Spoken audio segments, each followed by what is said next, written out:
Hey guys, and welcome to my review of Big Hero 6. I just saw the movie, and I know it's been out since last year, and I'd heard good things about it, but I was kind of putting it off a little bit. Um, I don't really know. It just didn't jump out at me as a movie that I just had to see. Partly because I didn't really understand what it was about. Like, nowhere in the trailers does it tell you why it's called Big Hero 6. And I guess maybe that's because if you know why, then it's a little bit of a spoiler for the story. But uh, but then why not just change the title? But anyway, Big Hero 6 surprised me. I had a lot of fun with it. Not by no means a perfect movie, and even a little bit in the shadow of Disney's last big action, at least more boy geared film, WreckIt Ralph. This is not as good as WreckIt Ralph, but it's still good. It's still Disney, and it's still better than the last couple of things Pixar has put out in recent years, and definitely on the level of DreamWorks.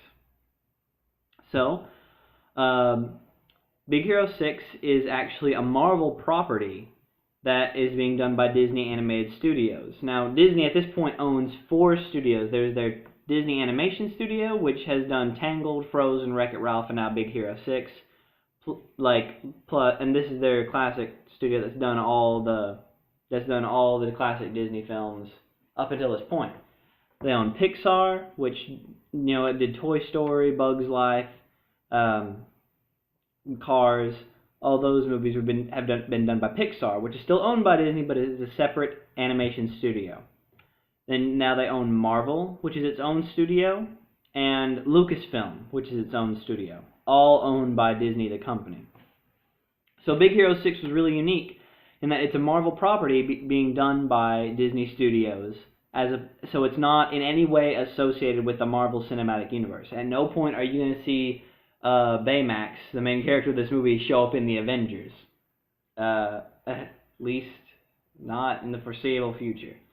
And to make that pretty well clear, in the start of this movie, the movie is set in a place called San Francisco, which is basically San Francisco with Tokyo's architecture and culture splashed on top of it. And it's a really unique setting, and it gives it a nice, like, not quite Earth, or maybe in the not too distant future sort of feel, like just a little bit different, so that you're not too stuck in reality. Because there's a lot of crazy science fiction style type stuff that happens in this movie, and it's a lot of fun. So it's your pretty standard superhero sort of film. This kid named Hero, who's like ridiculously smart, graduated high school when he was 13, now he's looking at college, comes across a robot called Baymax that his brother built, who is a medical bot, but he's very naive, and he's not stupid, he's just out of the loop. He's uninformed, he doesn't know what's going on, because all he's programmed for is taking care of people, their medical needs. He's like a big kid. But trouble ensues when Hero discovers that there's this guy, this evil supervillain who wears a kabuki mask and uses like nanobots to form tentacles and stuff that he's terrorizing.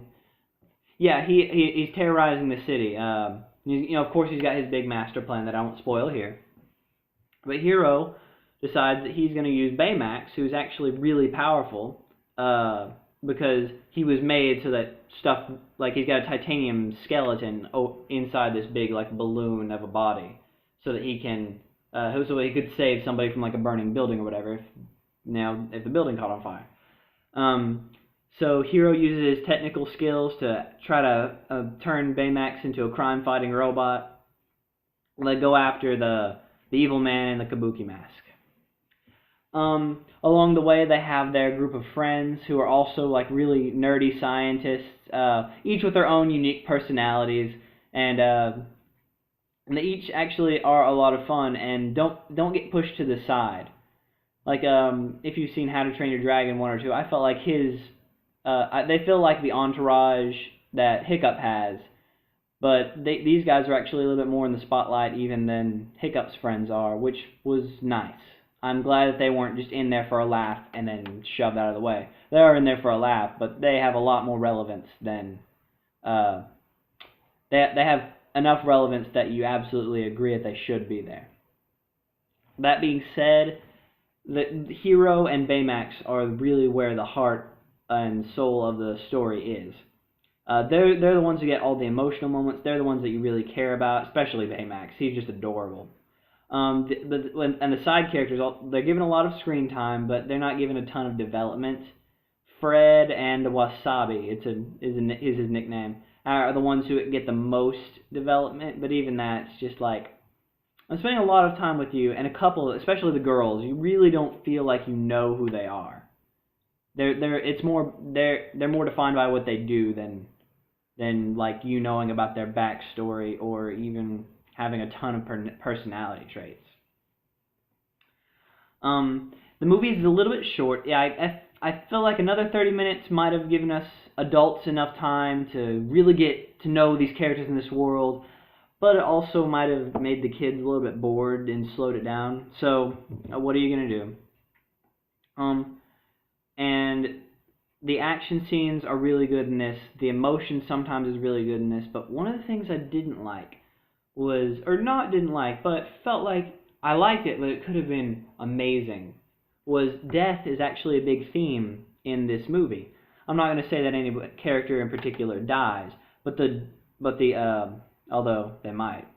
But death is a big looming threat throughout this entire film. It's something that weighs heavily on these characters' minds, and they come to that. But the characters never say dead or kill or anything like that. They say, instead of dead, they say gone, or instead of kill, they say destroy. And just that odd placement of words feels really off. Because like I said before, the theme is done very well. You know that these characters are dealing with the possibility of dying and of people dying, but they don't say those words. And I feel like the studio maybe just nerfed it down too much.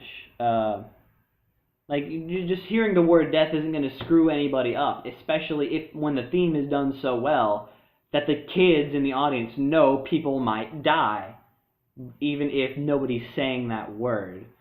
Not a major thing, but enough that it made me go, it took me out of the moments that were really intense and really emotional. And so, I have to take off a little bit for that. So, ultimately, though this movie is a lot of fun, it's not amazing, and I'm giving it a solid 7 out of 10. I'm glad I saw it. I'm probably going to own it again just to have a full Disney set. Absolutely recommend it to families, especially people who are fans of superhero movies or of animation in general. This is definitely one to check out, though it's not going to be that amazing Disney you know and love, but it's at least as good as anything that DreamWorks or Blue Skies put out in the last couple of years. Alright, well, we'll take the exception of How to Train Your Dragon. But anyway, I'll see you guys later. Bye.